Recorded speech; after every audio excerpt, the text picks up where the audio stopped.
হ্যাঁ, জানি ভিডিওটা দিতে অনেক লেট হয়ে গেছে। শিবরাত্রি তো পার হয়ে গেছে আর শিবরাত্রির ভিডিও আমি এতদিনে পোস্ট করছি তোমাদের সঙ্গে। তো চলে গিয়েছিলাম কাশিম বাজার পাতালেশ্বরে। তোমরা তো প্রথমে বুঝতেই পেরে গেছো ভিডিওর প্রথমে থাম্বনেলটা দেখে।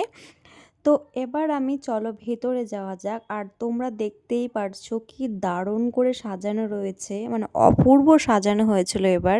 আর ভেতরটা দেখছো মনে হচ্ছে যেন স্বর্গ। বিশ্বাস করো আমি যখন মন্দিরে প্রবেশ করেছিলাম তো মনে হচ্ছিল যেন স্বর্গে চলে এসেছি। এত সুন্দর এত অপূর্ব, যেটা না আসলে বোঝানো যাবে না তোমাদেরকে।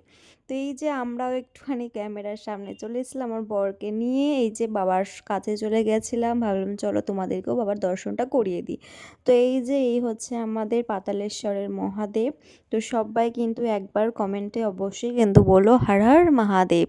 তো আমার বর আমাকে বললো চলো তোমাকে একটু ভিডিওতে নিয়ে নিই, আর আমার এই ড্রেসটা অবশ্যই কিন্তু কমেন্টে জানিও তোমরা যে কেমন লাগছে।